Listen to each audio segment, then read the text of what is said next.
네, 안녕하세요. 반갑습니다. 이번에 강의를 사회복지 사례 관리론을 담당하게 된 전유림 교수입니다. 우리 사례 관리론이라고 하는 것은 쉽게 얘기하면 1대1 맞춤형, 그 맞춤형에 대한 프로그램 관리라고 보시면 되겠습니다. 그래서 우리가 이번 시간에 자세하게 OT를 먼저 하고 수업을 시작하도록 하겠는데요. 자, 우리 OT 관련해서 수업 진행이나 공지사항을 먼저 알려드리도록 하겠습니다. 여러분들도 잘 알고 계시다시피 우리가 출석은 보통 이제 20%가 만점이죠. 그래서 중간고사 30, 기말고사 30, 그래서 수업 태도 점수 6%, 그리고 레포트 14%, 이렇게 배정을 했습니다. 자, 주 교재는요, 우리가 신정 출판사에서 나온 이야기가 있는 현장의 사례 관리 2판이라고 되어 있는 책이 주 교재이고, 부교재로는 동문사에서 나온 사례 관리론인데, 조미숙 저자가 지은 책입니다. 또 그 밖에 부교재로 사용을 하는 게 있는데요. 그거는 이제 학지사에 나온 책을 가지고 제가 수업을 하도록 하겠습니다. 그래서 여러분들이 책을 참고를 하실 분들은 주 교재 이야기가 있는 현장의 사례 관리 2판을 사시면 되겠습니다. 부교재에 대한 내용으로 수업을 할 때는 제가 PPT 자료를 업로드를 할 테니까 그거를 가지고 참고하시면 되겠습니다. 자, 그래서 중간고사, 기말고사에 대해서 더 자세한 내용을 설명드리도록 하겠습니다. 중간고사는 30%라고 이야기를 했는데 객관식 10문제와 단답형, 그러니까 이제 단답형이라고 하면 주관식이겠죠? 다섯 문항이 되겠습니다. 기말고사는 30%, 객관식 10문제에 서술형 두 문항으로 해서 12문제인데 배점을 보시게 되면은 객관식은 2점이고 서술형은 5점이겠죠. 예, 그래서 5점 배분으로 하니까 서술형을 좀 잘 기술을 해야 되겠죠. 자, 세 번째는 수업 태도 점수인데요. 참여도를 6%로 제가 잡았습니다. 자, 이거는 무슨 내용이냐면 우리는 이제 온라인으로 수업을 하다 보니까 보통 이제 수업 참여에 관련된 점수가 부여가 안 됐는데, 제가 이번 학기에는 우리가 줌 실시간 동영상으로 우리가 참여하는 수업으로 해서 총 3회를 할 건데, 한 번 참여할 때 이제 2점씩 부여를 합니다. 그래서 큰 점수는 아니고 만약에 내가 3회의 출석을 다 온라인 줌으로 참여를 했다라고 하면 6점 만점이 되겠고, 자, 1회만 참여했다 그러면 2점이겠죠. 2회 참여했다면 4점이 되겠습니다. 그래서 총 3회에 걸쳐서 모두 참여를 했다라고 하면 6점 만점, 6%의 만점 6점이 되겠습니다. 자, 그리고 마지막 레포트가 14점인데요. 레포트라고 하면 우리가 저기 1학기 때도 해 보셨죠. 그래서 레포트는 우리가 서론, 본론, 결론, 참고 문헌으로 작성한다라고 제가 말씀을 드렸는데, 자, 이 레포트는 주제가 프로그램 계획서를 작성하는 방법입니다. 그래서 프로그램이라고 하는 것은 수업 시간에 제가 이제 자세하게 설명을 해드릴 건데, 예를 들면은 우리가 프로그램을 작성을 할때 자, 주간보 어르신들이 아침에 수업을 할 때, 예를 들면 종이접기를 한다거나, 운동치료요법을 한다거나, 인지 프로그램을 할 때, 프로그램 계획서대로 작성을 할 거 아닙니까? 자, 그거를 이야기를 하는 거예요. 그 수업 시간에 자세히 말씀을 드릴 건데, 자, 요거는 제출이 언제까지냐? 7주차 중간고사 시험 전까지 제출을 하시면 되겠습니다. 자, 그래서 시험 바로 직전, 그래서 중간고사 보는 날 레포트를 같이 제출하신다라고 보시면 되겠는데요. 이때 제출을 못했다. 그러면은 14% 만점인데 감점 대상이 되겠죠.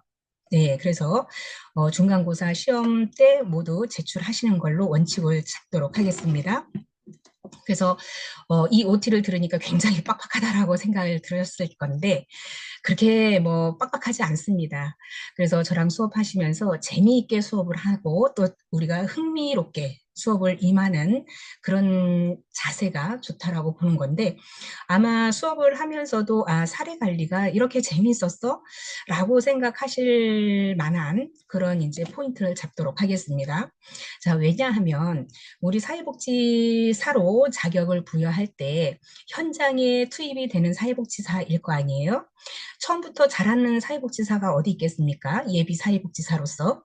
근데 우리가 졸업을 하고 일선 사회복지 기관에 사회복지사로 취업을 하게 되면 프로그램 관리는 아셔야 될 거 아니에요. 그래서 프로그램 관리부터 시행까지 수업에 임하는 자세까지 이 사례 관리를 함으로써 내가 나름대로 프로그램도 한번 이렇게 짜볼 수도 있구나라는 것을 좀 인식시키기 위해서 레포트를 이렇게 작성하라고 제가 미리 공지를 하는 겁니다.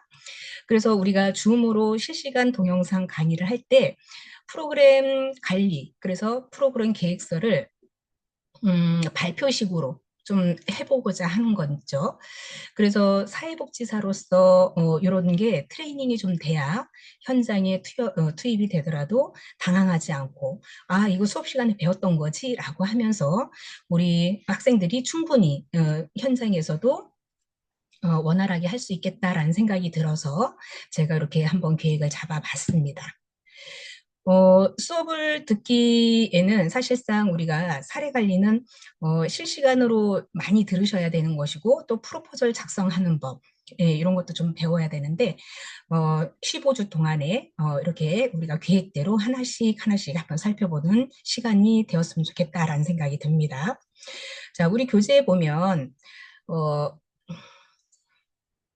교재에 자, 이게 이제 우리 교재로 사용할 내용입니다. 자, 그래서 우리 현장에서 사례 관리라고 하는 것은 사회복지사로서 꼭 알아둬야 될 기본 매뉴얼이라고 보시면 되겠는데요. 기본 매뉴얼이라고 하는 것은 사회복지사라면 이런 거는 기본적으로 좀 상식적으로 알아야 된다라고 하는 내용이라고 보시면 되겠고요. 자, 여기 보면 책 구성이 챕터 1에서 3까지는 사례관리 실천에서 꼭 알아야 할 이론을 함축적으로 소개한다라고 하는 것이고 파트 2에서는 사례관리 과정을 순차적으로 설명하면서 현장의 사례관리자가 경험한 내용을 바탕으로 이해를 돕는 것이고 파트 3에서는 챕터 11에서 12장에는 실제 사례를 통해서 사례관리 실천의 가치, 지식, 기술을 통합적으로 살펴보고 가상의 사례를 통해서 사례관리 과정의 행정 절차를 파악할 수 있다라고 하는 것인데 자, 우리가 가상의 사례라고 하면 대상자가 다양하잖아요. 자, 아동도 있을 것이고 여성도 있을 거고 노인도 있을 거고 장애인도 있을 거고 다문화 가정도 있을 거고요. 또 약물 중독에 대한 대상자도 있을 거고요. 예, 이렇게 뭐 다양한 대상자가 많다라고 하는 거죠. 그래서 가상의 사례를 이렇게 하나씩 살펴보면서 어떻게 사례 관리를 하는지 그런 것도 좀 살펴보도록 하겠습니다. 자, 그래서 현장에서 활동하는 사회복지사들이 전하는 사례 관리는 무엇이냐라고 하는 것인데, 자, 이게 바로 이제 우리가 지향할 사례 관리라고 하는 것인데, 이용자, 사례 관리의 복지 서비스를 이용 당사자인 한 사람 한 사람이 상황에 따라서 파악하기에는 진정성이 있어야 된다라고 하는 것이죠. 그래서 전문적인 실천 개입을 수행해야 하는 것이 사례 관리이고, 필요한 욕구를 꼭 충족시킬 수 있도록 효과적인 자원을 연계하는 것이 사례복지에서 우리가 사례 관리라고 얘기를 해요. 자, 그래서 스스로 자립적인 모습을 갖추고 격려하고 용기를 북돋아 주는 것. 그래서 이런 것들이 사례 관리에서 역동적인 모습이 보인다라고 하는 것이고, 또 우리가 당사자가 자발적으로 변화를 향해서 변화를 시도해서 변화를 경험하면서 마침내 목표를 삼았던 성과를 설정했을 때 그 변화에 어떻게 투입 대비 산출이라고 하는 것은 뭐가 됐든 결과물이 나와야 된다라고 하는 거죠. 자, 그러면서 이런 과정들을 사례 관리를 수행하는 사회복지사들이 고생이 참 많았지만 보람된 일이었어라고 하는 기쁨을 누리도록 하는 것. 이게 바로 이제 사례 관리의 당사자 모두에게 누리는 어떠한 결과물이다라고 볼 수 있겠죠. 자연스럽게 우리가 이제 지탱이나 치유나 회복이나 자립, 당사자들의 어떤 삶에서 나타나게 되는데 이런 것들이 사례 관리를 하면서 보람도 느끼고 매력을 느낀다라고 하는 겁니다. 자, 그래서 파트 1, 사례 관리의 개관을 보게 되면 사례 관리의 개념, 그리고 구성 요소가 무엇인지 사례에 관련된 주요 관점과 주요 이론에 대해서 살펴보도록 하겠는데요. 자, 교재 20페이지를 보시게 되면 책 사례관리 등장 배경, 도입의 필요성이 있고 그래서 사례관리가 언제부터 시작이 됐는지 그리고 우리나라의 사례관리의 현실을 좀 살펴보도록 하겠습니다. 그리고 파트 2에서는 사례관리의 의미와 성격을 살펴보는데 사례관리의 의미와 핵심 개념이 무엇인지 그리고 전통적인 사회복지 실천에서의 방법의 차이점은 무엇인지 살펴보도록 하겠습니다. 그리고 사례관리의 목적과 개입의 원칙 이런 것들을 좀 살펴보는 시간이 되도록 하겠고요. 자, 그러면 우리 교재 20페이지를 보시게 되면 사례 관리를 통해서 우리가 정책에 어떤 변화들이 있다라고 하는 거죠. 자, 그러면 우리 20페이지, 20페이지를 보시면 사례 관리의 등장 배경이 있죠. 그래서 우리나라는 이제 사회복지 관련 이 체계화된 게 이제 근대화되면서 시작이 됐다라고 보시는데 2008년에 우리가 2007년에 외환위기를 겪게 됐죠. 그래서 2007년에 IMF라는 금융에 굉장히 위기를 많이 느꼈죠. 이때 대량 실업 그리고 자살도 많이 일어났고요. 가정들이 막 파괴가 되는 시기였죠. 그래서 이렇게 우리나라가 너무나도 힘든 시기를 겪었을 때 이때 사례 관리의 등장이 필요했다라고 보는 겁니다. 그래서 2008년에 우리가 가정 위기, 그래서 해소를 위해서 무한 돌봄 사업을 시작을 했는데 서울시에서 2015년에 13개 13개구에서 80개 동주민센터에서 찾아가는 동주민센터라고 하는 사업이 본격적으로 시작이 됐습니다. 그리고 이후에 2018년에 보건복지부에서 희망재단이라고 하는 찾아가는 보건이라던가 복지 사업이 이제 크게 사례 관리의 사업으로 전국적으로 확대되면서 2019년에 지역사회 통합 돌봄, 그래서 일명 커뮤니티 케어라고 하는 그 국가적인 어떤 정책 이것들이 시행이 되면서 관심을 갖게 되었습니다. 그리고 우리가 사회복지 지역사회복지관 또는 노인복지관, 뭐 장애인복지관 이런 같은 기타 등등이 지역사회 커뮤니티 케어를 중심으로 많이 발전이 되기 시작했죠. 그래서 우리가 보건복지부에서 시설 평가나 지자체에서 이제 지도 점검을 하면서 공식적으로 인정을 하게 됐다라고 하는 것이 이제 주민들을 위한 돌봄 이런 것들이 사례 관리의 영역으로 들어왔다라고 하는 겁니다. 자, 그래서 지금의 현재 사례 관리의 문제점은 무엇이냐라고 하게 되면 사회복지 실천가들에게 매뉴얼에 의존해서 본질을 이해하지 못하는 것이 문제점이었고 자신감이 부족하고 활용 문제의 문제점이었다라고 하는 것이 지금의 문제점으로 다가왔습니다.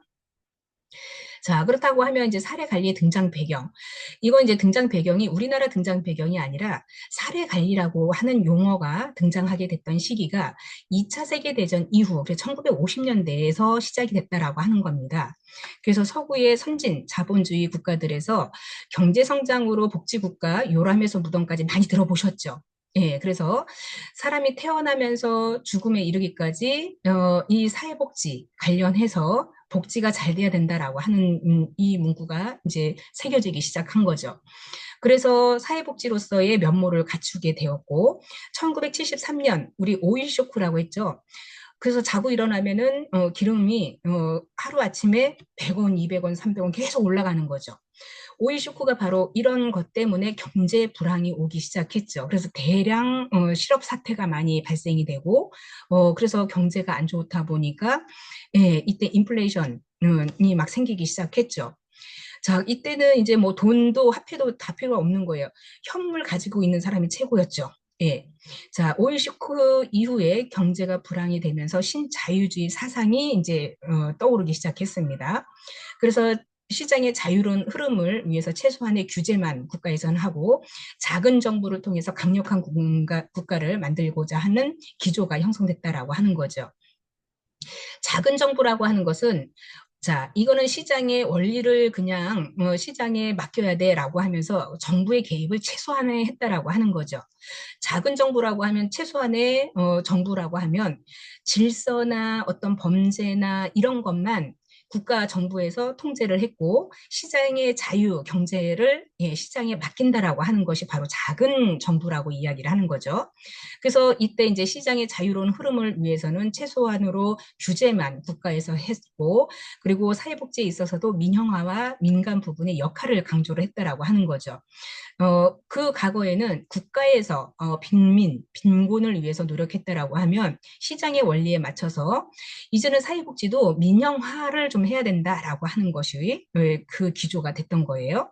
그러다 보니까 민영화, 민간 부분에서 역할이 강조하다 보니까 국가에서 했던 사업들이 민간에 이제 일임이 된 거죠. 그러다 보니까 너나 할 것 없이 민영화를 하다 보니까 이제는 서비스 경쟁에서 어때요? 서비스를 더 잘하는 쪽으로 사람들이 몰리게 되죠. 자, 이런 것들이 이제 자유 경쟁 시대에 민간에서 역할을 많이 시작을 했고, 그래서 비교가 됐던 거죠. 자, 그래서 목슬리라고 하는 학자가 사례 관리 등장에 대한 6가지 배경에 대해서 이렇게 논했습니다. 첫 번째는 탈시설화의 영향이다. 탈시설화라는 것에 우리는 여기에 중심을 좀 많이 잡으셔야 되고 이걸 좀 잘 아셔야 돼요. 자, 탈시설화라고 하는 것은 요게 탈시설화. 시설에 우리가 그 전에 우리나라도 보면은 80년대, 70년대에 삼천교육대 아마 아시는 분도 계실 거예요. 또 우리가 정신병원 같은 거 아실 거예요. 자, 그래서 뭐 우리가 길거리에 거지나 불황자들은 다 시설에 집어 넣었어요. 그래서 이 사람들이 밖에서 거지꼴로 다니지 않게 그래서 이 시설 그래서 이 수용 시설에 다 가뒀단 말이에요. 이 사람들의 사상 정신 세계를 갱신한다라고 하면서 다시 이제 거리 곳곳에 있는 거지들이나 불황자라든가 장애인들 다 어때요? 시설에 갖다가 묶어놨단 말이에요. 그러다 보니까 이 시설에서는 뭐에 온갖 병과 난무하고 질서가 무질서했죠. 근데 세상은 여기가 이렇게 단절되어 있던 이 벽 하나의 사이에 두고 이 세상은 이 사람들이 없으니까 뭐예요? 좀 깨끗해 보였죠. 그런데 목슬리라는 사람이 이 사례 관리에 이 탈시설화 여기에 있는 사람도 인권이 있고 자유가 있는데 이거를 강제적으로 여기에 수용한다는 건 말이 안 된다라고 하면서 이 사람들도 지역사회에 내보내라. 라고 얘기를 하는 거예요. 대표적으로 이제 장애인 관련해서 장애인 정신질환 병원에서의 보호 이거를 하지 말아라. 그래서 지역사회 내에 치료하고 관리하는 탈시설화 그래서 지역사회로 가정으로 돌려보내라라고 하는 정책들이 시작이 됐던 겁니다. 자, 그래서 자기 스스로 관리가 거의 불가능한 중증 만성질환 환자들과 중증 장애인들이 복잡하게 얽혀있는 여러 종류의 서비스 접근이 불가능했던 거죠. 장시간 시설 보호로 인해서 무기력했어요, 이 사람들이. 자, 여기 안에서는 아무것도 할 게 없는 거죠. 오늘이 내일이고 내일이 오늘이고 이런 상황에 있다가 갑자기 탈시설화를 하니까 이 사람들의 뭐예요? 예, 그 어떠한 무기력, 동기 부족, 가족의 부담 이런 것들을 기피하게 되면서 지역사회에 대해서 보호 기능이 부담이 되어서 가중되었다는 단점이 있었죠. 자, 이후에 탈시설화가 된 지역에서는 지속적으로 보호하고 관리하면서 전문적인 실천 모델인 사례 관리가 대두됐다라고 하는 겁니다. 자, 우리나라에서도 1990년대에 들어와서 사회복지 방향이 지역 사회복지 중심으로 재편되면서 국가에서 재가복지 서비스 강화하면서 자연스럽게 탈시설화가 본격화되고 있었다라고 하는 부분이에요. 자, 그러다 보니까 탈시설화가 유럽에서 먼저 시행이 됐는데 처음에는 이게 네덜란드에서 시작이 됐어요. 네덜란드의 어떤 그 가정에 장애를 가진 아이가 있었는데 이 아이가 수용시설에 들어갔는데 어머님이 매번 면회를 가면 이 아이가 궁핍하게 맨날 굶고 아프고 해가지고 이 어머니의 운동. 그래서 네덜란드에서 운동이 일어나기 시작한 거예요. 어머니 한 사람으로 인해서. 그래서 아이를 집으로 돌려보내 달라라고 하면서 여성 운동이 일어나기 시작하면서 국가적으로 굉장히 이게 센세이션으로 다가왔던 겁니다. 그래서 이 운동으로 참여한 대부분의 이제 그 지역마다 그 피켓 들고 시위를 하다 보니까 그 나라에서는 탈시설화, 가정으로 돌려보냈던 이런 일화들이 있는데 이게 전 세계적으로 확산이 됐던 거예요. 그래서 탈시설화가 네덜란드에서 처음 일어났다라고 보시는 겁니다. 그래서 탈시설화가 뭐냐라고 하면 수용시설에 있던 대상자들 각각의 뭐 정신장애부터 정신병원에 입원했던 이런 사람들로 인해서 처음 시작이 됐던 것이 탈시설화다라고 그거만 딱 집중적으로 좀 생각을 해주셨으면 좋겠습니다. 자, 그래서 탈시설화를 해서 우리나라에서도 1990년대 사회복지 방향으로 지역사회 중심, 그래서 우리가 지역 커뮤니티 케어라고 하는 거로 이제 재가복지 서비스로 강화되면서 자연스럽게 이렇게 우리나라도 정착이 됐다라고 보면 됩니다. 자, 요거를 좀 지우도록 하겠습니다. 자, 그래서 우리가 사회복지 역사를 알게 되면, 흐름을 알면, 이때 무슨 일이 있었고, 또 이때는 사회복지에서 굉장히 뭐 황금기다, 아니면은, 굉장히 안 좋았던 시기다라고 볼 수 있는 이런 역사적인 흐름을 좀 아셔야 된다라고 하는 겁니다.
자, 그래서 우리나라의 사례관리의 태동에 있어서 관심을 가져볼 만한 내용은 사례관리의 역할과 기능에 대해서 보편적인 합의나 구체적인 지침이 마련되기 이전부터 우리는 민간 차원에서 자발적으로 이루어졌다는 게 바로 사례관리의 시작이라고 보면 되겠습니다.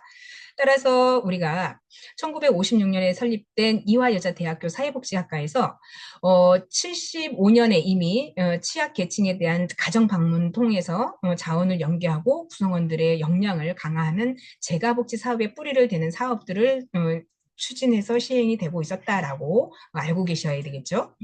자, 그래서 목슬리가 얘기한 사례 관리의 6가지의 두 번째는 서비스 전달이 지방 분권화로 시작이 되면서 더 전문화됐다라고 하는 겁니다.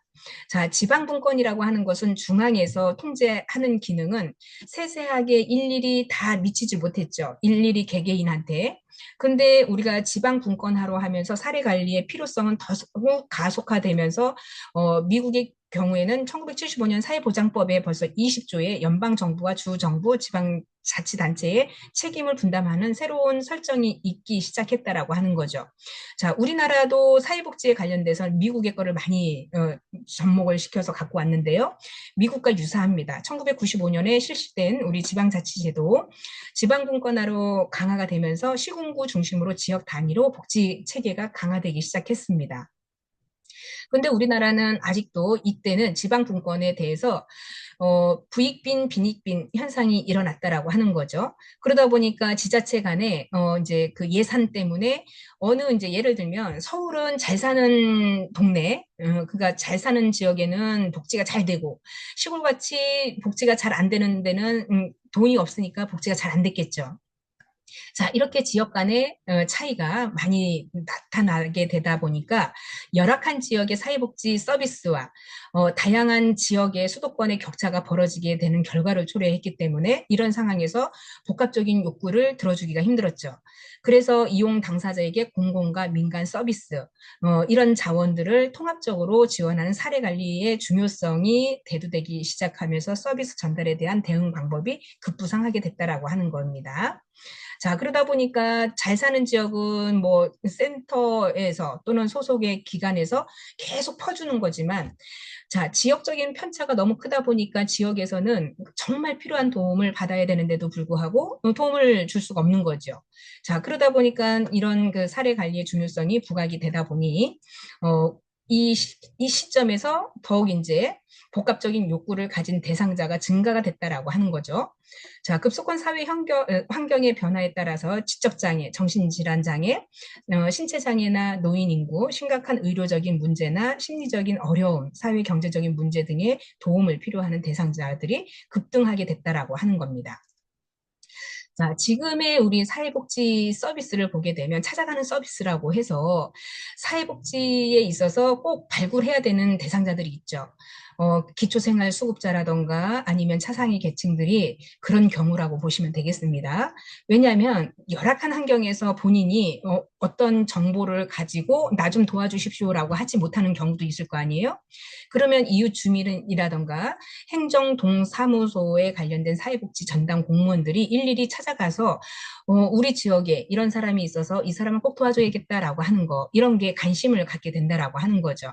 자, 이런 복합적인 욕구를 가진 대상자들을 발굴하면서 지적장애나 정신장애, 신체장애, 노령인구나 심각한 의료적인 문제나 심리적인 어려움, 사회 경제적인 문제들에 어떠한 도움이 필요한 대상자가 급등하게 된다라고 하는 거죠.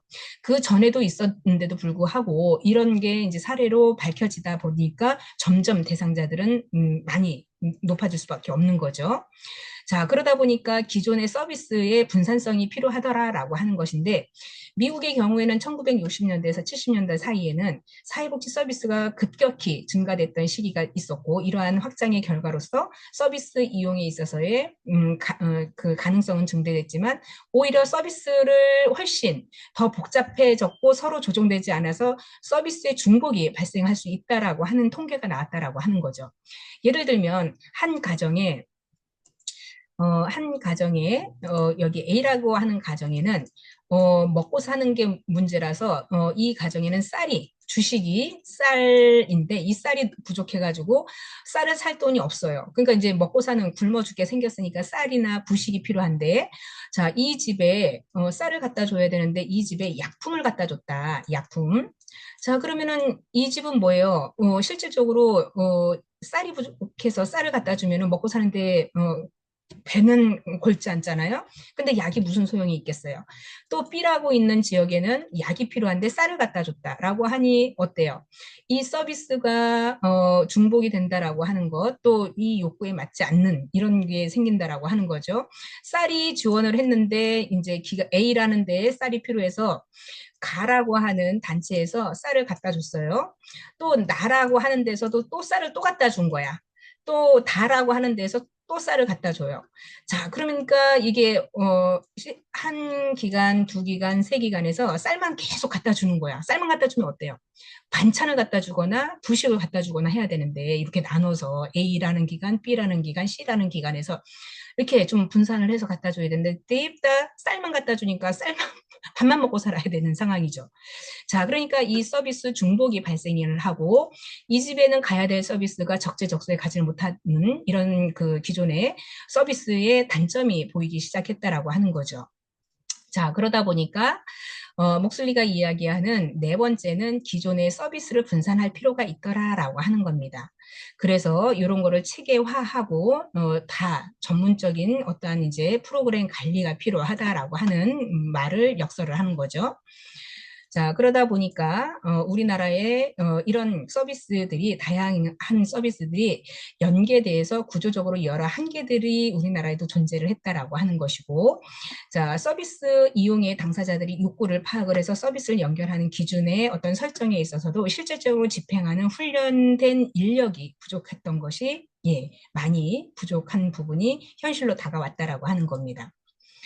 자, 그러다 보니까 우리가 서비스에 있어서 자원적인 체계, 그래서 지지망이 중요한 데에 대해서 인식을 함께 해야 된다라고 하는 목적이 있게 된 거죠. 그래서 오늘날 현대사회의 다양한 지지체계와 지지망에 대해서 활용하지 않고서도 생존하기조차 어려운 구조 문제라던가 또 사회적인 어떤 지지나 공식적인 서비스를 통합하는 장치가 필요하다라고 하는 부분, 이런 상황에서 통합과 조정을 효과적으로 수행할 수 있는 사례 관리는 더욱 중요하게 요구되었다라고 하는 것이 바로 사례 관리에 대한 필요에 의한 등장에 대한 내용입니다. 자, 그래서 마지막 비용의 효과성을 증대하는 그 인식이 필요한 것인데, 사회적인 서비스에 대해서 어느 시대에 어느 국가를 막론하고 자원의 부족은 있을 수밖에 없죠. 그러면 이 자원 부족을 어떻게 나눠 가져야 되냐라고 하는, 그래서 그로 인해서 서비스의 효과성에 대해서 문제 제기가 항상 중요하게 쟁점을 가지고 부각한다라고 하는 거죠. 최근 들어 우리나라도 그렇잖아요. 먹고 사는 게 문제다. 그래서 먹사니즘이라고 이야기하잖아요. 그래서 지금 이제 우리가 살고 있는 이 세계 21세기에서는 어느 나라든 자기 나라의 자국민들이 먹고 사는 문제가 가장 시급하다라고 하는 거죠. 그래서 우리나라에서는 먹고 사는 문제가 뭘로 가지고 지금 풀고 있나요? 해법을. 예, 그래서 반도체라던가 AI라던가 그런 산업을 많이 활성화를 하고 또 K-팝, 예, K 컨텐츠, K 문화 뭐 이런 걸로 갖다가 국민들이 먹고 사는 자원은 한정이 되어 있죠. 광산을 캔다거나 뭐 석유가 매장돼 있거나 이거는 계속 그 국민들이 퍼서 쓰거나 끄집어 쓰게 되면 고갈이 되죠. 그러다 보니까 앞으로는 이 미래의 자원, 이거를 고갈 날 것을 생각해서 이제 나름대로 재생 에너지라고 하는 부분에 있어서 먹고 사는 문제를 해결하고자 하는 거죠. 자, 그래서 우리나라에서도 이제 그런 문제를 이제 국가 차원에서 많이 하려고 하죠. 그래서 문화라고 하는 거, 문화를 우리나라 컨텐츠를 해외에 수출을 한다거나 반도체를 수출한다거나 하는 것은 그야말로 우리나라에 가진 어떤 자원, 그러니까 그거는 강물을 캐는 것이 아니라 우리나라에서 만들어지고 무한대로 창출할 수 있는 아이템 가지고 사업을 하는 것, 이런 것들이 이제 앞으로는 미래의 먹거리에 해당된다라고 하는 거죠. 자, 그래서 그런 자원 부족, 우리가 끊임없이 강물을 캔다거나 뭐 자원이 많이 땅덩이가 넓어서 자원이 무한대로 나온다라고 하면 아무 문제도 없겠죠. 근데 우리나라는 땅덩이도 적다 보니까 이런 것들이 문제가 된다라고 하는 겁니다. 그래서 복지에 대한 국가의 부담은 민간 부분으로 이양할 수 있는 공식적인 근거를 마련하더라. 그래서 복지에 대한 거는 그야말로 국가가 강국이 되고 국가의 돈이 많아. 그래서 민간에게 또는 대상자들에게 넓게 포함해서 공식적으로 주면 좋은데 이렇게 국가의 자원이 많지가 않다라고 하는 거죠.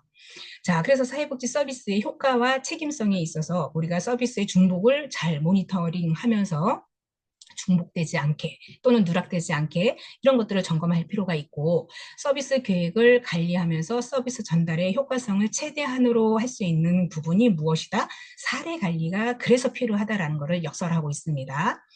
자, 서비스 간의 중복을 피하고 비용 효과를 높이는 전문 기술이 필요하고 또 사례 관리의 확산을 크게 일조하는 것이 바로 이 목슬리가 얘기하는 6가지의 사례 관리의 등장이 필요한 배경이었다라고 볼 수 있겠습니다.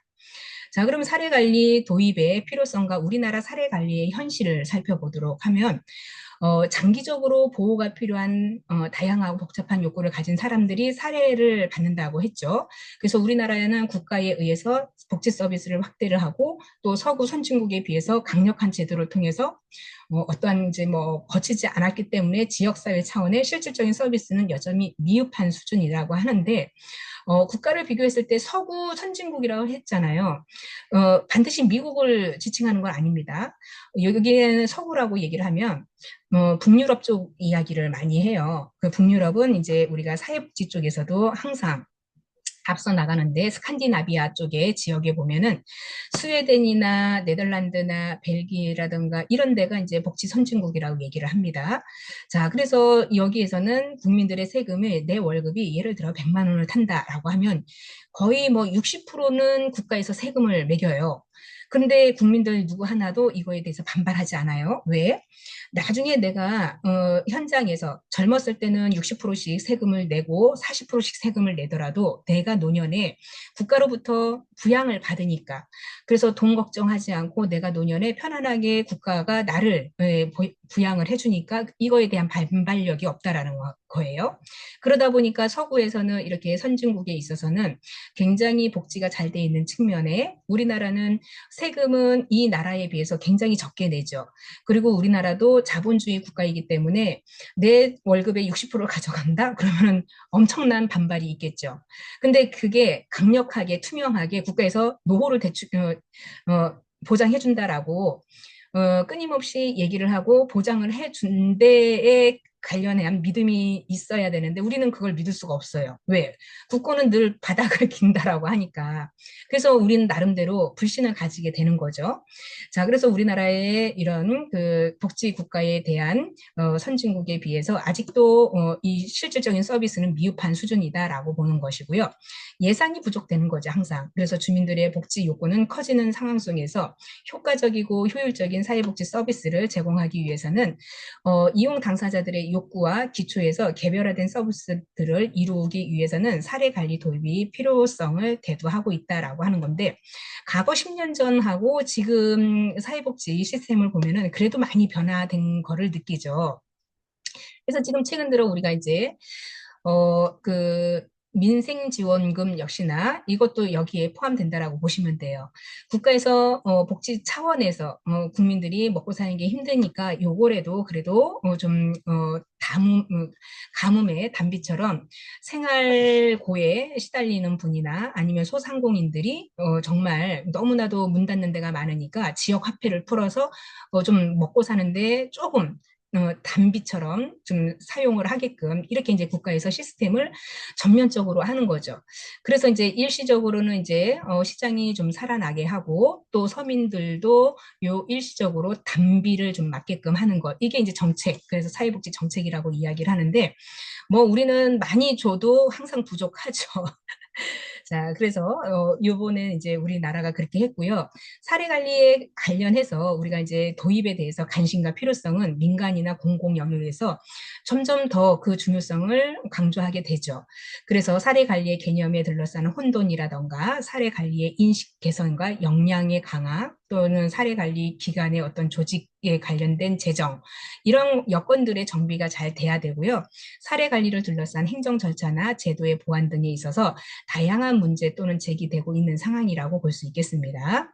그래서 우리나라의 사회복지 서비스 상황은 복지사회의 어떤 이용 당사자들의 욕구를 복합적이고 또 많아지는 그 활용에 있어서 공식 비공식적인 부분에 있어서 충분히 자원을 공공과 민간이 여러 가지 상황에 맞춰서 연계하도록 분절되고 있는 것을 개선하고 나아가 더 큰 과제가 있어야 된다라고 하는 것이 바로 이 시점에서 얘기하는 부분입니다.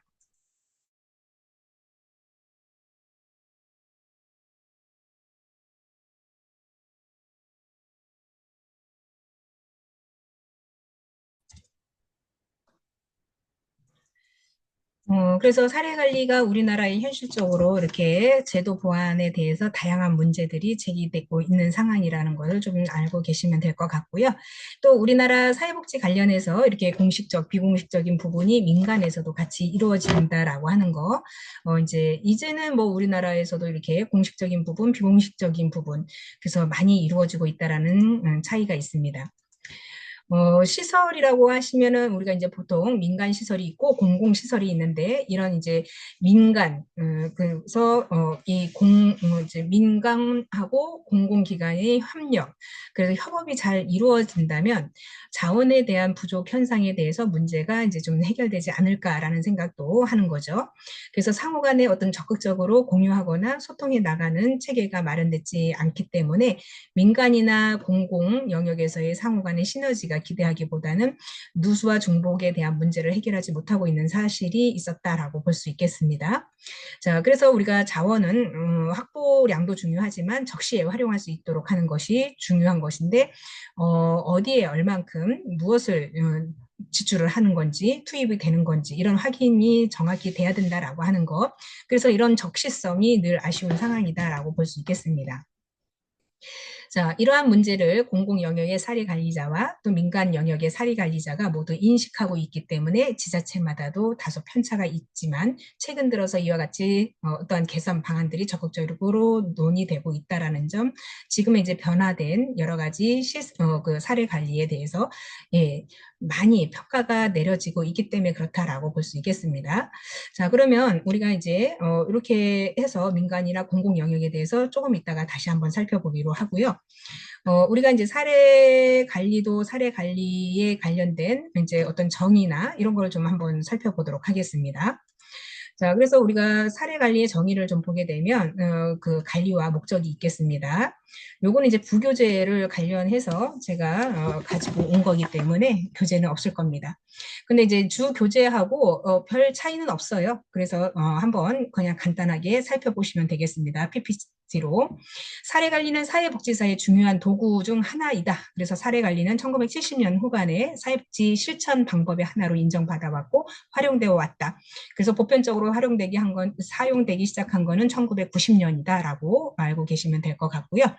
또 우리 사회복지에 관련돼서 우리나라 90년대에는 사례관리가 2000년 중반에 이후부터 사회복지 실천 방법으로서의 부각이 되기 시작하면서 최근에 다양한 민간 영역에서도 사회복지와 공공사회복지 영역에 있어서 주요한 사업에 관련된 서비스를 방법하고 있다라고 보는 거고요. 사회복지사와 사회복지 실천 현장의 그 정체성을 담보하기 위해서는 전문성, 그래서 전문적인 방법으로 인식하고 있다라고 하는 것이고요.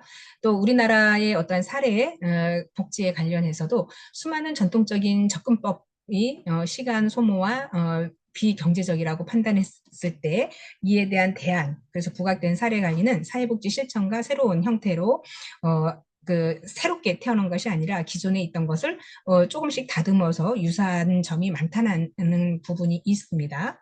그렇기 때문에 완전 다르다라고 보지는 않고요. 자, 차이가 있다면 기존의 사회복지 서비스 기관과 프로그램 중심의 서비스였다면 이제 사례 관리는 그 슈퍼바이저가 클라이언트에게 개별적인 욕구를 기초로 한 서비스의 개발과 제공에 중점을 둔다라고 보시면 되겠습니다. 그래서 자원 개발과 네트워크를 보다 체계적으로 강조를 하죠. 그래서 사례 관리의 운영 체계를 강조하고 있다는 점이겠죠. 그래서 우리가 이제 전산 관리로 사례 관리도 많이 하고 있는데 정보 통합 시스템이라고 하는 걸 아마 들어보실 분도 계시지만 앞으로 이제 이런 그 정보 통합 시스템이라는 것을 많이 사회복지사들은 미리 좀 알고는 계셔야 됩니다. 사회복지 정보 시스템이라고 하는 것은 사회복지의 모든 것들이 이 시스템을 통해서 움직인다라고 보시면 되겠습니다. 그래서 네트워크가 굉장히 촘촘하게 연결되어 있고 또 한눈에 파악할 수 있는 아주 전산 시스템이 굉장히 잘 되어 있다라고 보이는 그 시스템인데 사회복지 시스템은 그렇게 갑니다. 그렇기 때문에 나중에 우리가 이제 그 컴퓨터를 다룰 때 보면은 정보 통합 시스템에 들어가서 사례 관리를 하게 되어 있어요. 자, 최근 들어 사례 관리에 대한 관심은 사례 관리의 폭넓은 효과성과 비용 절감을 위해서 우리가 그런 매력에 주목하고 있고 또 사례 관리는 클라이언트의 삶의 질을 향상시키고 동시에 또 우리가 그 보호 비용을 절감하는 효과도 있겠죠. 그래서 두 가지의 효과, 그래서 중요한 내용이고 갈등적인 목표를 내포하고 있다는 점도 역시나 이 사례 관리에 들어가 있다라고 보시면 되겠습니다. 또 사례 관리가 이렇게 보편화되고 있음에도 불구하고 지금까지 사례 관리가 무엇이고 또 누가 필요로 하고 또 어떤 조건에서 가장 잘 전달할 수 있는가 등등에 대한 것은 어떤 문헌이나 국제 컨퍼런스에서도 명확한 결론이 나지 않다라고 하는 거죠. 그래서 우리가 실질적으로 필요한 사례 관리가 필요한 대상자를 찾아서 거기에 맞는 서비스를 하는 것이 최선이라고 볼 수는 있겠습니다. 근데 이제 이게 개별적인 그 방문을 통하거나 주변에 이제 이런 사례 관리에 의뢰가 들어와야 되는 것이기 때문에 이것도 이제 한계가 있다라고 하는 거죠.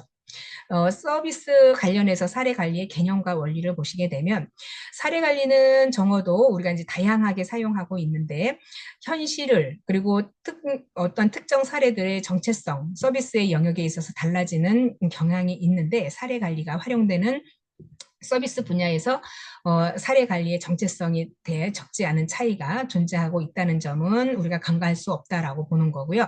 또 교정 분야에서 교정이라고 하면 이제 교도소라던가 아니면 이제 그 교정이 필요한 시설들이 있을 거 아니에요. 그래서 뭐 청소년 그 소년원이라던가 교정 복지를 위해서 하는 사례 관리는 클라이언트의 지도 감독하고 또 약간의 상담을 제공하면서 클라이언트와 그 가족들에게 필요로 하는 서비스를 연결해서 클라이언트에게 보호 관찰하는 기간들을 잘 맞출 수 있게 하는 기능들을 이야기를 합니다. 또 반면에 인지 장애를 가진 클라이언트에게는 일이나 재활 이런 기관들에 대해서 사례 관리가 이루어지는데 일반적으로 수용하기 어려운 클라이언트들의 행동에 대해서 수정하고 상담하는 부분이 있겠죠. 그래서 다양한 관련된 기관과 시설들 속에서 거주하고 있는 그들의 어떠한 연계자로부터 다양한 역할과 서비스가 제공한다는 점이 있습니다. 그래서 우리가 이제 뭐 시설에서 아까 탈시설화라고 이야기를 들으셨잖아요. 탈시설화는 이제 지역사회에서 돌봄을 해야 된다라고 하는 것인데 그야말로 이제 이런 욕구에 제대로 된 서비스를 제공하고 있는지 이런 것들을 잘 판단을 해야 된다라고 하는 거죠. 자, 이와 같이 사례 관리는 그 실천 영역에서 업무나 역할 면에서 차이가 있죠. 그래서 전문직 간의 어떤 사례 관리에 대해서 역할 이해가 달라지는 데 있어서도 팀으로 접근하는 데 있어서 문제가 되는 경우도 있다라고 보는 거고요. 자, 그렇다고 하면 사례 관리의 어떠한 정의를 보시게 되면 시대나 국가 그리고 활용 분야에 따라서 변화하고 다양한 활용에서 있어서의 일관성 되게 규정 짓는 것은 쉽지가 않다라고 하는 거죠. 왜? 케이스 바이 케이스이기 때문에 어떠한 단일한 좋은 아이템이거나 좋은 정책이라도 한 사람한테 이 사람한테는 적절한데 다른 사람한테는 그게 또 적절하지 않을 수 있다라고 보는 거기 때문에 그렇습니다. 그래서 활용 분야나 변화에 따라서 다양해지는 것이 사례 관리이다라고 보시면 되겠고 초기에는 중증 장애인과 치매 노인을 갖고 있는 문제, 복합적인 문제가 있었죠. 이런 것들은 이제 장기적인 문제나 효과에 대해서 효율적으로 관리하기 위해서 사례 관리가 도입이 됐는데 최근에는 이제 구체적인 문제 해결에 있어서 다양한 노력들을 하고 있는 게 더 폭넓은 용어로 혼란스럽지 않게 사용하기도 합니다. 그래서 요즘에는 이제 그 사례 관리도 역시나 그 개별적인 부분이라고 얘기를 했었어요. 그러다 보니까 개별 서비스를 1대1 하게 되면 비용이나 인건비가 굉장히 많이 들어가죠. 근데 개별이라고 하는 사례 관리 도입이라고 하는 것은 예를 들어서 그 전에는 치매를 앓고 있는 부모나 어르신들이 집에 계시면 가정에서 돌보기가 힘들었죠. 근데 과거에는 가정에서 다 돌봤단 말이에요. 그러다 보니까 가족들의 어떤 노고, 가족들의 어떤 스트레스 이런 게 굉장히 많았죠. 그러다 보니까 국가에서 치매를 이제 국가가 책임지는 걸로 간다라고 하는 이미지를 심어주기 시작한 거죠. 그래서 치매가 심하면은 이제 뭐 예를 들어 치매 전담, 돌봄, 그래서 주간보호센터가 됐거나 치매 전담 뭐 그 돌봄 서비스 또는 요양원 이런 게 이제 체계화되면서 바뀌어가는 거죠. 그러다 보니까 이런 최근에는 문제 해결에 다양한 그 활동으로 국가에서 지원을 하는 거죠. 이렇게 현재 사회 관리는 일반적으로 받아들여지는 용어로서 개인이나 가족 또는 집단을 비롯해서 클라이언트에서 의료나 법률, 사회복지 서비스의 적절한 보호를 받을 수 있도록 도움을 주는 활동을 지칭하는 것이 바로 사례 관리이다라고 하는 겁니다. 그만큼 우리가 이제 사례 관리는 어려움이 있는 상황에서 각자가 부담했던 것을 국가나 지자체에서 사례 관리를 해 줌으로써 그 불편함 그리고 좀 더 효과적으로 그 가족 구성원들이 사회에 기여할 수 있도록 돌봄을 대신해 준다라고 하는 개념으로 보시면 되겠습니다. 그래서 이런 이제 효과적인 부분을 국가에서 해서 확인을 시켜줄 테니 가족들은 편안하게 본인들이 어떤 경제적인 부분에 있어서 역량을 발휘하라라고 하는 부분을 가지고 이제 이렇게 사업들을 하는 거죠. 자, 일반적으로 사례 관리라고 하는 명칭에 통용되고 있는 개념, 과업에 따라서 뭐 사례 조정이라던가 보호 관리라던가 보호 조정, 서비스 조정, 서비스 통합, 그리고 서비스 관리라는 말을 불리기도 한다라고 하는 것인데 케이스 이라고 이야기를 합니다. 그래서 우리는 이제 사례 관리, 사례에 관련돼서 케이스 매니지먼트라고도 이야기를 하고 또 개개인의 니즈를 대응해서 여러 가지 서비스를 짝 맞추는 주는 과정이다라고 하는 거죠. 자, 짝을 맞추다라는 것은 우리가 그 뭐 보통 그 기성품을 판매하는 것이 아니라 한 사람 한 사람 체형을 고려해서 체형에 맞게 양복을 만드는 것을 이야기를 한다라고 하는 거죠. 그래서 그 나름대로 그 체형에 맞춰서 딱 맞춤 케이스를 가지고 한다라고 하는 거죠. 자, 그래서 케어 서비스를 필요로 하는 사람들에게 그 욕구, 니즈를 가지고 다른 사람들에게 다르기 때문에 서비스를 개별적으로 맞추는 것을 의미를 합니다. 그렇기 때문에 지금의 기성품이 있다면 케이스 매니지먼트는 역시 오랄 메이드 서비스라고 전환하는 데 의미를 가지고 있다라고 하는 것이죠. 그래서 우리가 클라이언트들이 자신이 관리해야 할 사례가 생각되는 것이 원활하지 않다라는 비판도 있고 또 보호 관리라고 하는 케어 매니지먼트 또는 보호 조정이라고 하는 또 서비스 조정이라 하는 다양한 용어들을 대안적으로 용어로 사용하고 있기 때문에 사례 관리 개념의 변화를 살펴보고 또 사례 관리에 대한 정의를 모색해 보는 것도 중요한 것이라고 이야기를 하기도 하죠.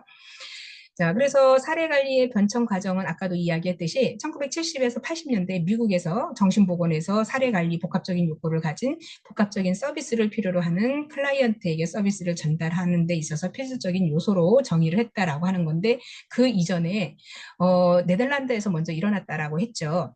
그래서 미국에서 이렇게 변화 과정에 대한 그 학문적으로 실었다라고 하는 거고요. 사례 관리는 사정을 하고 지속적인 개입 서비스를 클라이언트에게 연계시키는 작업이다라고 하는 것을 이제 변화 과정으로 보는 거고요. 이 시기에 사례 관리의 업무나 어떤 단순한 필요에 의한 서비스를 받을 수 있는 곳으로 클라이언트를 의뢰하는 것이고 또 서비스를 제대로 주었는지 확인하고 다양한 서비스를 조정하는 것으로 인식하는 거 있다라고 하는 것이고 1980년대는 사례 관리 변화가 이루어졌죠. 그래서 전문가들과 클라이언트들의 어떠한 관리라는 용어로 반대를 했습니다. 자, 그렇기 때문에 사례 관리에 관련된 그 우리가 변화 과정에 다양한 그 역사적인 배경을 보게 되면 매니지먼트라고 하는 용어는 통제 의미가 포함되어 있었기 때문에 클라이언트와 참여의 어떤 역량 강화의 같은 주요 요소는 반영되지 않았다라고 하는 것이고 그래서 영국에서는 보호 관리라고 하는 시작으로 해서 조정이나 사례 조정이라 같은 의미로 쓰기 시작했다라고 하는 용어를 설명을 하는 것이고요.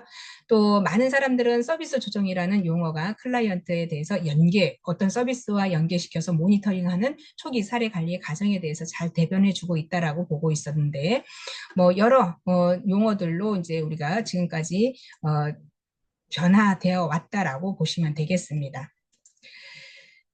자, 그래서 클라이언트에 대할 때는 우리 사회복지사는 클라이언트에 대한 전문 용어로 사용되는 것이 이제 바로 도움이 되는 것인데 예를 들어서 사례관리자, 사례관리라고 용어를 해서 불쾌감을 느낄 수도 있다는 점이 있는데 우선 이제 우리는 대상자라고도 이야기를 할 수 있겠습니다. 그래서 클라이언트가 사례관리자로부터 다음과 같은 말을 들었을 때 어떤 기분이 들었는지 또 상상해 봄으로써 저는 선생님을 사례관리 대상자로 등록하겠습니다. 저는 여러분을 사정한 후에 계속 모니터링 하겠습니다. 뭐 이런 식으로도 언어를 순환해서 써도 된다라고 하는 거죠. 자, 이렇게 표현은 뭐 바꿔서 사용하는 것도 좋고 또 해당 그 어른들을 대할 때 선생님이라고 해도 되고요. 뭐 또 연령대가 뭐 80, 90 되신 분들에게는 뭐 어르신이라고도 할 수도 있겠죠. 자, 그래서 우리가 표현에 있어서 대상자에 있어서 유연성을 좀 가질 수는 있다라고 하는 것이고요. 또 보통 요즘에는 이제 대부분 우리가 호칭, 명칭을 상대방에 대해서 좀 존중해주는 그 단어가 역시나 뭐 선생님이라는 게 이제 공통적으로 지금 많이 쓰이고 있습니다.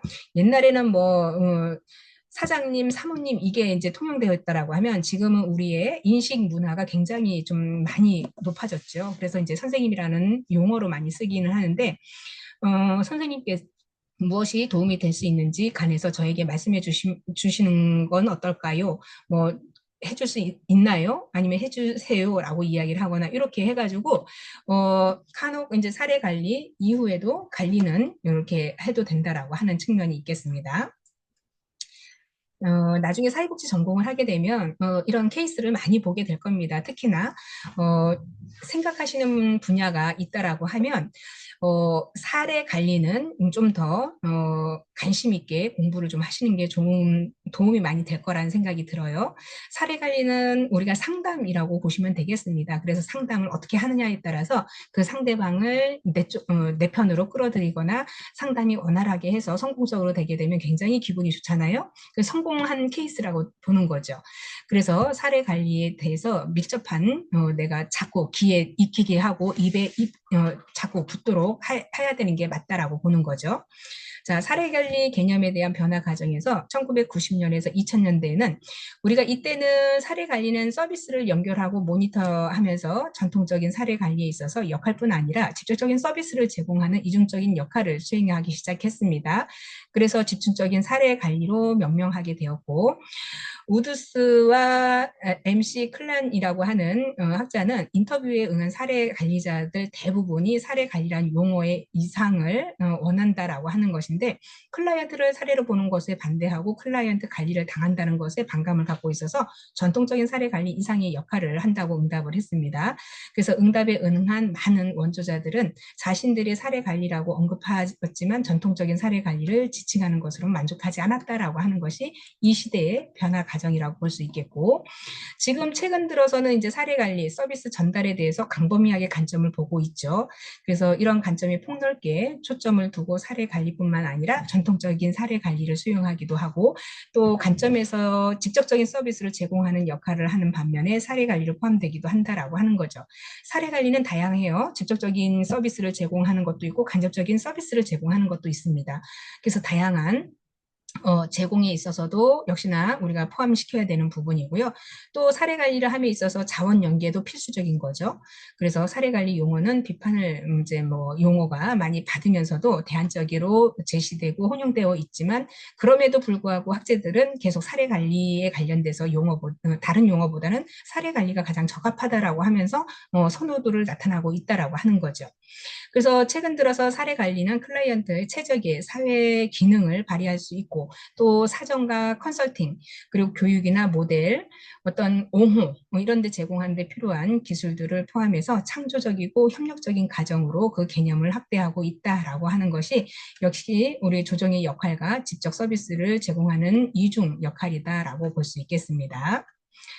자, 그래서 사례 관리의 정의를 우리가 이제 함축적으로 보게 되면 사례 관리는 시대와 상황에 따라서 그 성격이 변화되고 또 그 정의가 다양하게 제시가 되고 있다라고 하는 거죠. 그래서 오늘날 지금까지 소개되었던 사례 관리의 대표적인 정의를 보게 되면 사례 관리의 정의를 다음과 같은 범주로 두 개를 나눈다라고 하는 건데 첫 번째는 사례 관리에서 공통적으로 강조하고 있는 용어들은 맞춤 서비스라고 하는 거죠. 그래서 개별 맞춤 서비스의 조정, 연계, 서비스 네트워크, 효율성, 비용 효과성 이런 공통적으로 발견된다는 점이 첫 번째고 두 번째는 사례 관리를 임상 또는 진보적인 실천으로서의 규정하는 것을 이야기를 합니다. 그래서 사례 관리가 이렇게 우리가 알고 있었던 내용보다 좀 더 디테일하게 들어간다라고 하는 거죠. 자, 그래서 학자들에 따른 사례 관리의 정의는 나름대로 조금씩 차이는 있다 하지만 결국에는 사례 관리는 서비스가 필요한 대상자에게 하는 것을 이야기를 하는데 결과적으로 뭐예요? 서비스를 제대로 효율적으로 관리하는 것이 필요하다라는 것을 역설하고 있습니다. 피터 존슨은 클라이언트의 적절한 서비스를 받게 되는 것으로 서비스의 방법, 사례 관리자가 책임을 지고 클라이언트에게 다양한 서비스 체계에서 연결시켜서 문제를 해결하는 것을 이야기를 했고요. 자, 그 미국의 사회복지협회에서의 사례 관리 정의는 서비스들을 연계하고 조정함에 있어서 개인의 욕구를 충족시킬 수 있는 포괄적인 프로그램이라고 명명을 했습니다.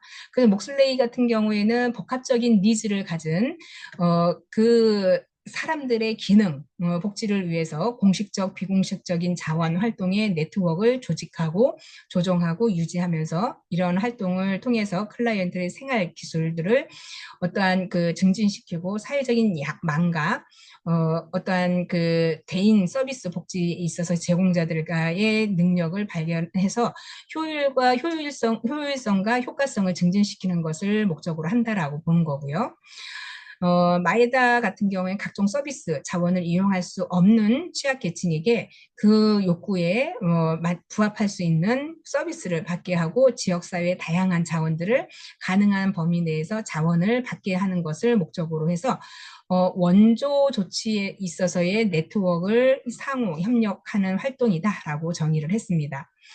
그리고 지아타라고 하는 학자도 역시나 클라이언트를 옹호해야 되고 그리고 서비스 조정을 해야 되고 자원을 통제하면서 서비스에 관련된 구입이나 통합적이고 효율적인 개입을 통해서 기관의 클라이언트를 책임지는 활동이라고 이렇게 사례 관리의 정의를 내렸다라고 보시면 되겠습니다. 결국 우리 사례 관리의 정의는 90년대 초까지는 주로 개별 맞춤 서비스로 조정, 연계, 서비스 네트워크 등의 개념을 주로 이루었다라고 보면 이후에는 이것뿐만이 아니라 서비스에 대한 사정, 계획, 조정, 전달, 모니터링을 통해서 통합적인 부분을 달성하기 위해서 전문적인 서비스 실천 과정이 강조됐다라고 하는 거죠. 그러니까 90년대는 서비스를 일방적으로 이렇게 줬다라고 하면 지금은 전문적인 서비스를 실천 과정에서 하고 있는지 임상적인 측면이나 치료적인 부분에서 행정적인 측면의 전문성까지도 강조를 했다라고 하는 겁니다. 지금에는. 그래서 이렇게 살펴본 사례 관리의 개념을 정의를 하게 되면 결과적으로 첫 번째는 사례 관리는 복합적이고 장기적인 욕구를 가진 사람들이 기능 회복, 복지 증진을 위해서 공식적, 비공식적인 자원을 개발해서 네트워크를 조정, 그리고 또 조직 조정 유지하는 활동이다라고 보는 거고요. 또 국민들 대상이 될 수 있죠. 어떤 그 국민이든. 그래서 이 계층 간의 사례 관리 대상은 복합적이고 장기적인 개입이 있어야 되고 욕구를 위해서 취약 계층이라는 점이 양자의 차이점이 있다라고 보는 거고요. 또 사례 관리에 있어서의 문제점과 치료보다는 욕구 충족과 보호에 중점을 둔 지원 체계에 따라서 지역사회의 자원을 연계해서 적합한 서비스를 제공하는 활동이 있어야 되고요. 기존의 사회복지 서비스가 기관이나 프로그램 중심에 있어서 운영된 것에 비해 사례 관리는 클라이언트의 개별 욕구에 반해서 제공되는 서비스의 개별적인 성과 측정이 가능한 방법이다라고 하는 거죠. 그러니까 측정 가능해야 된다라고 하는 부분을 말을 하고 있습니다. 자, 그래서 세 번째는 대인 복지 서비스의 성격을 지닌 사례 관리에 있어서 사례 관리는 클라이언트 욕구를 잘 사정할 수 있는 임상 실천의 능력을 가지고 있어야 되는 거고요. 그리고 그 평가가 가능해야 된다라고 하는 부분입니다. 그래서 자원 개발과 연계에 관련된 행정 능력이 필요하는 거고 특히 조정이나 옹호의 측면도 이게 강조가 된다라고 하는 거죠. 옹호라는 것은 클라이언트에게 적극적으로 어떤 행위에 있어서 나서야 된다라고 하는 거죠. 그래서 옹호는 편 들어준다는 거예요. 누구의 편? 클라이언트의 편을 들어준다라고 하는 거죠. 그래서 사례 관리자들의 어떤 임상가, 자원 조정자, 서비스 제공자, 계획가, 모니터, 지지자, 평가의 역할을 수행하는 것이어야 된다라고 하는 것이 사례 관리의 정의라고 볼 수 있고요. 네 번째는 사례 관리는 인테이크, 접수부터 시작해서 사정, 계획, 조정, 전달, 모니터링, 평가 이 과정을 수행해서 이런 전체적인 부분의 과정을 체계적인 운영 체계를 통해서 다양한 전문 체계에 의해서 종합적으로 점검되고 관리되는 것. 그래서 이것이 바로 사회복지 실천 방법이다라고 하는 것을 말씀을 드리는 거죠. 자, 그래서 서비스 관리에 관련된 사례 관리의 목적은 다음 2강에서 다루도록 하겠습니다.